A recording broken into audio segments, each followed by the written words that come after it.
1 Coríntios, capítulo 12. Os dons do Espírito Santo. Meus irmãos, quero que vocês saibam a verdade a respeito dos dons que o Espírito Santo dá. Vocês sabem que, quando ainda eram pagãos, vocês eram desviados de várias maneiras para a adoração dos ídolos, os quais não têm vida.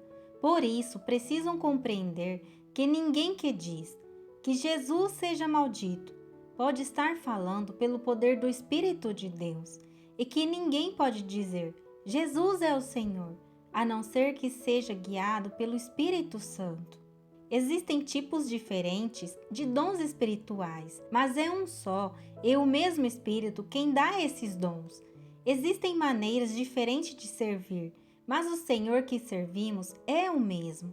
Há diferentes habilidades para realizar o trabalho, mas é o mesmo Deus quem dá a cada um a habilidade para fazê-lo. Para o bem de todos, Deus dá a cada um alguma prova da presença do Espírito Santo. Para uma pessoa, o Espírito dá a mensagem de sabedoria e para outra, o mesmo Espírito dá a mensagem de conhecimento. Para uma pessoa, o mesmo Espírito dá fé e para outro dá o poder de curar.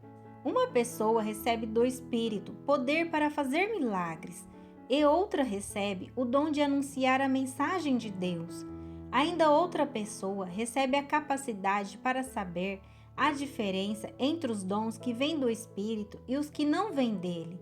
Para uma pessoa, o Espírito dá a capacidade de falar em línguas estranhas, e para outra, ele dá a capacidade de interpretar o que essas línguas querem dizer.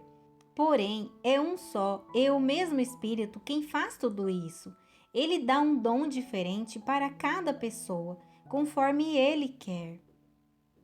Um corpo e muitas partes.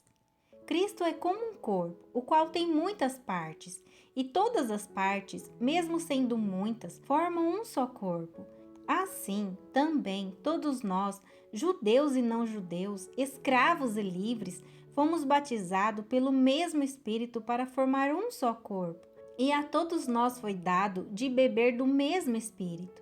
Pois o corpo não é feito de uma só parte, mas de muitas. Se o pé disser, já que não sou a mão, não sou do corpo, nem por isso deixe de ser do corpo. Se o ouvido disser, já que não sou o olho, não sou do corpo, nem por isso deixe de ser do corpo.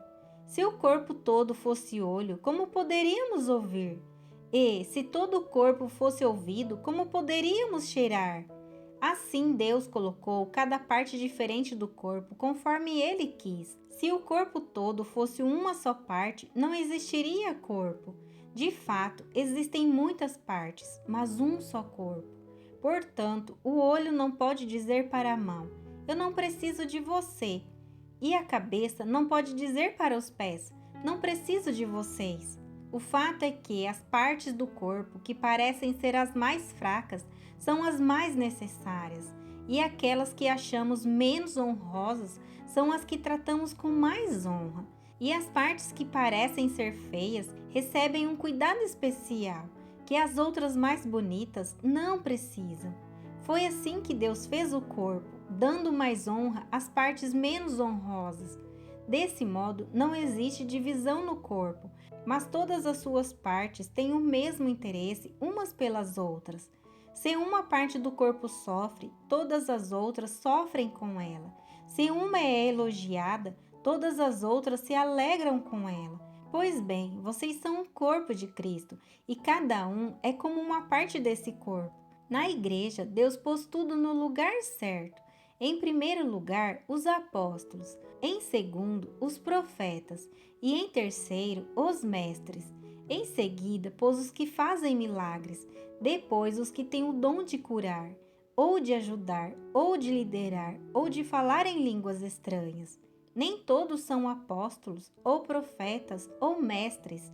Nem todos têm o dom de fazer milagres, nem de curar doenças, nem de falar em línguas estranhas, nem de explicar o que essas línguas querem dizer. Por isso, se esforcem para ter os melhores dons. Porém, eu vou mostrar a vocês o caminho que é o melhor de todos.